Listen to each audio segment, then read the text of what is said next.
Halo, selamat pagi saudara. Seperti biasa, Sapa Sumbaksel menyapa pagi hari Anda dengan dialog menarik mengenai peristiwa terkini maupun topik menginspirasi. Kita awali Sapa Sumbaksel hari ini saudara bersama saya Reski Oktora. Inilah Sapa Sumbaksel selengkapnya di Kompas TV, independen, terpercaya.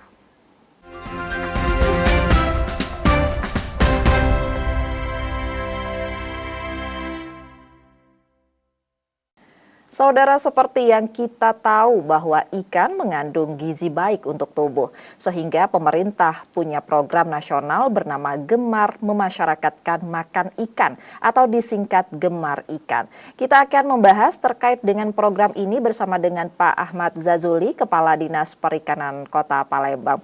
Halo, selamat pagi Pak Zazuli. Pagi. Baik, sebelumnya terima kasih sudah menyempatkan waktu untuk hadir bersama kami di Sapa Sumbaksel. Terkait dengan topik pembicaraan kita pada hari ini terkait dengan program Gemar Ikan. Boleh dijelaskan dulu Pak Zazuli sebenarnya apa itu program Gemar Ikan? Baiklah, terima kasih. Assalamualaikum warahmatullahi wabarakatuh. Gemar Ikan itu kalau secara narasi itu ada singkatan dari Gerakan Memasyarakatkan Makan Ikan. Gemar Ikan ini sendiri ini adalah salah satu program nasional yang digagas oleh Kementerian KKP, bertujuan untuk memasyarakatkan bahwa ikan sebagai bagian dari pemenuhan protein masyarakat Kota Palembang, masyarakat Indonesia. Sebagaimana kita tahu sendiri bahwa ikan ini kan terkait masalah kandungan gizi, mungkin tidak bisa kita pungkiri lagi bahwa ikan adalah salah satu komponen yang sangat penting, terutama untuk kesehatan masyarakat. Memang kita tidak sepenuhnya bisa menggantungkan kebutuhan protein kita pada ikan, karena tentunya ada bahan-bahan makanan lain selain ikan yang menjadi sumber protein, tapi ikan termasuk salah satu yang relatif baik. Siapa saja sasaran utama dari program Gemar Ikan, Pak Zazuli? Sebenarnya kalau kita mengacu ke sasaran, tentunya ini masyarakat, baik dari beberapa lapisan, mulai dari generasi muda hingga tua. Karena walaupun bagaimana awal pertumbuhan kembang itu diawali dari balita tentunya. Jadi sasaran utama kita untuk gerakan memasyarakatkan gerakan makan ikan ini itu adalah ke seluruh lapisan. Jadi tidak ada pengkhususan ini apakah ini generasi muda. Pokoknya seluruh lapisan itu kita upayakan agar semuanya itu gemar makan ikan dan mengkonsumsi ikan. Baik, khususnya di wilayah Sumatera Selatan sendiri Pak Zazuli, kita melihat semenjak ada program Gemar Ikan ini, Anda melihatnya seperti apa nih? Sebenarnya kalau terkait masa gerakan makan ikan, untuk Sumatera Selatan, khususnya Kota Palembang, ini sebenarnya bukan sesuatu hal yang baru. Karena memang ikan itu adalah bagian yang tidak terpisah dari konsumsi masyarakat kita pada umumnya. Hanya saja akhir-akhir ini, dengan berkembangnya kemajuan teknologi, banyaknya informasi yang masuk dari luar, dan seiring itu juga banyak jenis-jenis makanan lain yang masuk yang tidak menggunakan bahan baku ikan, yang ini mulai terjadi pergeseran di masyarakat kita, terutama di kalangan generasi muda. Nah, sebenarnya hal-hal seperti ini yang ingin kita antisipasi agar walaupun ada istilah itu jenis makanan baru selain ikan, yang notabene mungkin kandungan gizinya juga tidak jauh beda dengan ikan. Kalau bisa kita jangan melupakan ikan ini, karena walaupun bagaimana ikan ini adalah basis kita, dan potensi yang paling besar di kita itu adalah ikan.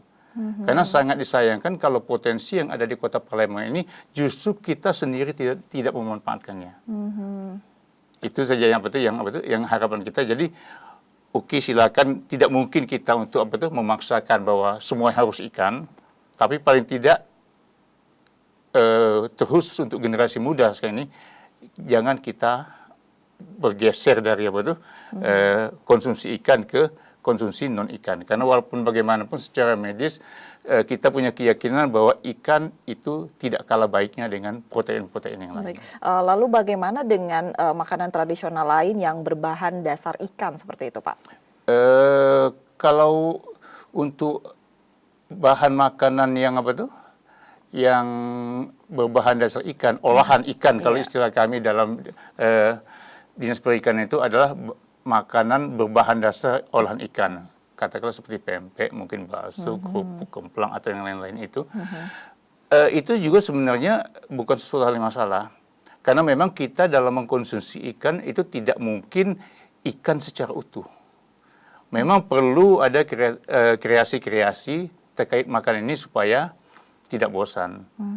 Terutama untuk kalangan generasi muda, kalau kita harus wajibkan makan ikan utuh, memang itu relatif agak susah. Maka di sini yang kita butuhkan itu adalah kreativitas dalam mengelola makanan, tapi tetap dengan berbahan dasar ikan. Mengenai apa jenisnya, ya mungkin inilah yang kita butuhkan, kreativitas dari ahli-ahli kuliner kita. Baik, dari program Gemar Makan Ikan ini apa saja Pak yang sudah dilakukan? Untuk sementara ini, untuk sosialisasi kemungkinan dalam jangka waktu dekat ini, insya Allah mungkin bulan Juli, walaupun ini kita tidak tidak secara vulgar, kita akan menseleksi beberapa generasi muda yang menurut kita potensial untuk kita tunjuk sebagai duta gemar ikan. Baik, dalam waktu dekat ini akan menseleksi. Proses sekarang ini kan proses sosialisasi ke sekolah-sekolah dan ke perguruan tinggi itu sudah dilaksanakan oleh pihak ketiga yang kita tunjuk untuk menseleksi calon duta gemar ikan ini. Baik, dalam waktu dekat ini akan ada penseleksian terkait dengan generasi muda potensial untuk nantinya mengkomunikasikan apa itu program Gemar Ikan kepada masyarakat. Usai jeda saudara, kami akan kembali lagi, tetaplah bersama kami di Sapa Sumbaksel.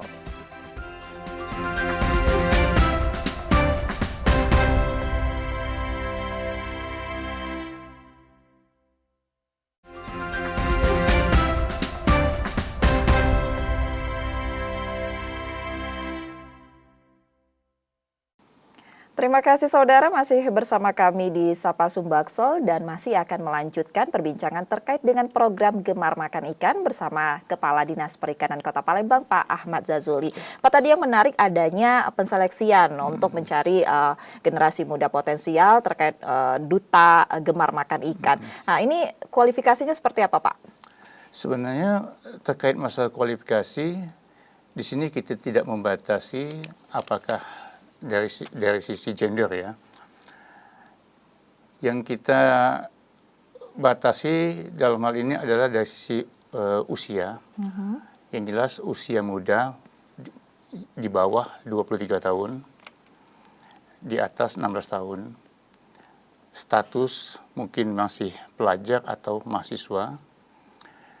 Di sini kita nanti akan coba untuk mencari dari sekian banyak bibit generasi muda yang ada di Kota Palembang ini, yang kira-kira mempunyai kemampuan, baik itu dari segi bahasa, dari kemampuan berkomunikasi, dan menyampaikan pesan moral kepada masyarakat terkait masalah pentingnya ikan sebagai salah satu pemenuhan protein yang bagi masyarakat. Baik. Nah, itu intinya.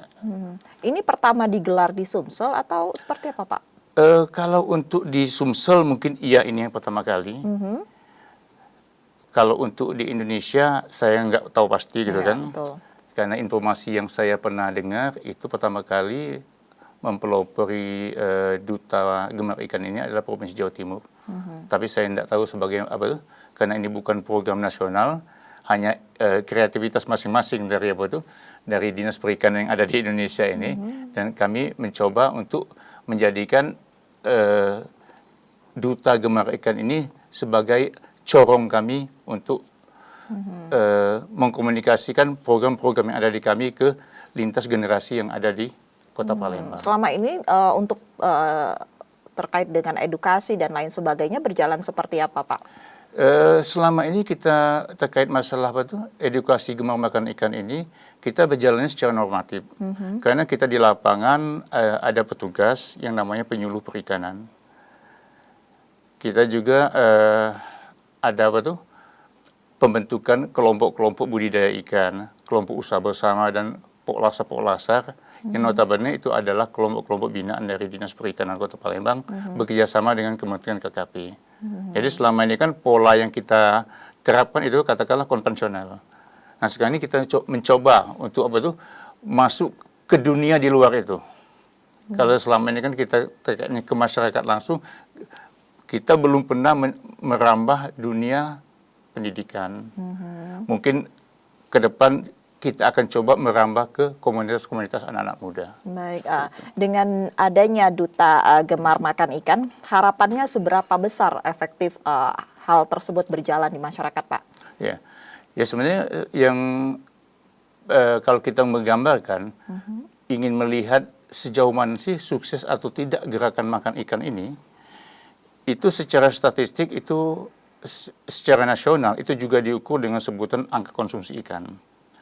Kalau untuk ukuran Kota Palembang sendiri, secara statistik sekarang ini sudah mencapai angka 54 kg per kapita per tahun untuk angka konsumsi ikan. Tapi ini masih jauh di bawah target nasional. Baik. Tapi bukan rata-rata nasional, target nasional. Target nasional. Nah, karena kalau target nasional itu kurang lebih sekitar 64 kg per kapita per tahun untuk angka konsumsi ikan. Baik. Ke depan cara apa lagi sih Pak yang akan dipakai nantinya selain ada duta program ikan tersebut? Kalau langkah pertama memang ini yang kita yang ingin kita tempuh terkait masa sosialisasi untuk memperluas jangkauan sosialisasi kita. Kalau selama ini kan kita kan ke kelompok-kelompok yang ada di masyarakat, dengan adanya Duta Gemar Ikan ini kita akan mencoba untuk merambah kaum pelajar dan komunitas-komunitas anak muda. Jadi sebenarnya ini tahap pertama untuk memperluas jangkauan sosialisasi kita.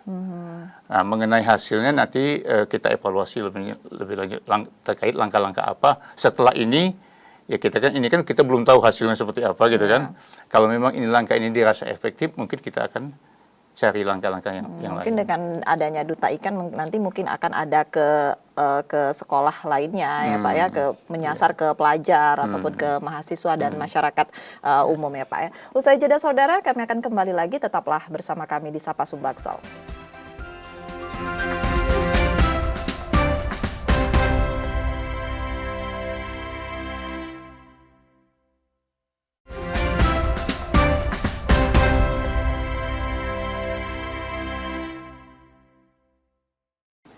Terima kasih saudara, masih bersama kami di Sapa Sumbaksel, masih terkait dengan pembahasan program Gemar Ikan Palembang, Sumatera Selatan bersama dengan Pak Ahmad Zazuli, Kepala Dinas Perikanan Kota Palembang. Pak Zazuli, mungkin bisa yang untuk ingin mendaftarkan duta program Gemar Makan Ikan ini seperti apa caranya? Oke. Terkait masalah pemilihan Duta Gemar Makan Ikan ini, kita sudah menunjuk event organizer. Jadi nanti mereka secara online itu akan sosialisasi. Sebenarnya secara teknis mereka sudah melaksanakan itu sosialisasi itu. Tinggal kami dari dinas itu menunggu laporan sebenarnya kan. Jadi untuk teknis pemilihan Duta Gemar Makan Ikan ini di lapangan itu kita serahkan ke pihak ketiga. Terkait masalah juknisnya itu ada di kita. Baik, Pak Zazuli, mungkin banyak masyarakat yang bertanya-tanya, kok gemar makan ikan seperti itu, kok nggak gemar makan ayam atau gemar makan telur dan lainnya. Mungkin boleh diberikan edukasi Pak Zazuli, apa saja sih manfaat untuk mengkonsumsi ikan? Yang jelas antara ikan, ayam, daging, telur itu semuanya sumber protein. Jadi kita tidak mengatakan satu itu lebih unggul dari yang lain. Tapi semua itu harus berimbang. Tapi secara kesehatan, ikan itu lebih banyak ditemukan manfaatnya dibanding hal-hal yang bisa berakibat, katakanlah, merugikan kesehatan. Seperti kandungan kolesterol, lemak tak jenuh, apa itu semua ikan itu jauh lebih baik. Tapi kita bukannya mengenyampingkan sumber protein yang lain, karena sumber protein yang lain juga tetap dibutuhkan. Karena tidak mungkin kita 100% harus mengkonsumsi ikan. Karena kalau kita bicara masalah untuk pemenuhan omega 3 mungkin itu ada di ikan. Tapi di sisi lain mungkin itu ada di daging. Makanya untuk pemenuhan protein ini kita tidak berani mengklaim bahwa ikan itu lebih baik, enggak. Tapi ikan paling tidak dari sisi hal yang merugikan itu relatif kurang gitu, dibanding dengan sumber protein yang lain. Untuk faktor kesehatan disarankan mengkonsumsi ikan ini berapa banyak, Pak? Sebenarnya kalau kita ngacu ke target nasional tadi, itu per kapita itu 62 kg per tahun. Jadi kalau terkait idealnya manusia, ya itu tergantung manusianya. Kalau berat badannya sekian, ya idealnya harus sekian gitu kan. Jadi kita nggak bisa pukul rata yang bagusnya berapa. Tapi yang jelas kalau untuk target nasional itu 64 kg per kapita per tahun. Jadi bisa kita bagi 64 dibagi 12 sekian dibagi 30, kira-kira itulah kebutuhan konsumsi ikan kita. Dari tadi Bapak sebutkan bahwasannya konsumsi ikan ini masih rendah dari target nasional. Penyebabnya adalah pasokan ikan di Palembang mulai berkurang gitu ya Pak. Mungkin bisa Bapak jelaskan ini kenapa? Iya, namanya tingkat kebutuhan itu kan seiring dengan bertambahnya jumlah penduduk yang ada di Kota Palembang gitu kan. Di satu sisi pasokan ikan juga tidak seimbang dengan di sisi lain juga ada alternatif lain pengganti ikan. Jadi masyarakat tidak sepenuhnya menggantungkan diri bahwa aku harus makan ikan gitu kan. Toh ada sumber protein lain selain ikan. Jadi keterbatasan jumlah ikan itu kadang di masyarakat sendiri sudah menjadi bukan suatu hal yang masalah, karena ada sumber protein lain pengganti ikan. Jadi itu yang kenapa kalau ini terjadi penurunan itu bukan sesuatu yang aneh, karena sudah ada barang pengganti gitu kan. Baik, dari program Gemar Ikan di Palembang, khususnya untuk di Palembang sendiri, apa evaluasinya Pak dan yang menjadi PR ke depannya? Yang jelas yang jadi PR kami, bagaimana kami memenuhi target nasional. Jadi kalau di Palembang sekarang ini kan angka konsumsi ikannya berkisaran antara 52 kg per kapita per tahun, sedangkan target nasional itu mencapai angka 62 sampai 64. Nah, bagaimana kita jajaran pemerintah Kota Palembang untuk dapat memenuhi target itu? Apa sih Pak kendala yang dihadapi dari program Gemar Ikan? Sebenarnya kalau secara teknis enggak begitu ada kendala. Cuman mungkin untuk memenuhi pasokan itu yang kadang kita punya keterbatasan. Karena mungkin juga terutama di lingkup kita di Sumatera Selatan ya, masih sedikit sekali masyarakat itu yang berminat bergerak di sektor perikanan ini sebagai bagian dari katakanlah mata pencaharian baru seperti itu. Karena menjadikan bidang perikanan ini sebagai bagian dari perekonomian masyarakat itu kelihatannya kita belum menjadi prioritas gitu kan, dan belum menjadi primadona masyarakat itu kan. Baik, yang menarik adalah pemerintah terus mendorong untuk mempercepat penurunan angka stunting. Nah, angka stunting yang seperti kita bicarakan di belakang tadi Pak, bahwasannya ini berkaitan erat dengan konsumsi ikan. Mungkin bisa Bapak berikan kepada masyarakat terkait dengan hal ini Pak? Ya, yang jelas kalau kita bicara masalah stunting, itu sebenarnya kita bicara masalah kekurangan gizi. Betul. Dan ikan itu sebagai salah satu sumber protein yang bagus terkait masalah pertumbuhan kembang, terutama pertumbuhan kembang bayi. Karena stunting itu tidak diawali dari orang dewasa. Stunting itu pasti diawali dari balita. Jadi kalau kita ingin mencegah stunting, ya mau tidak mau, suka tidak suka, kita harus dari bawah. Jadi kalau sudah memang ada kasus stunting di bayi, dikatakanlah di anak-anak usia 15 tahun, itu relatif susah untuk kita Tapi kalau untuk pencegahan, mulai dari bayi lahir, ibu hamil, nah itu insya Allah bisa kita tanggulangi. Dan salah satu untuk menanggulangi itu adalah pemenuhan gizi. Dan salah satu sumber untuk pemenuhan gizi itu adalah ikan. Baik, terakhir Pak Zazuli, boleh diberikan himbauan kepada masyarakat terkait dengan program Gemar Ikan? Pada kesempatan ini saya menghimbau kepada masyarakat Kota Palembang khususnya, khusus generasi muda, marilah kita mengembalikan pola hidup sehat sebagaimana dulu orang-orang tua kita bisa hidup sehat, bisa panjang umur dengan mengkonsumsi ikan.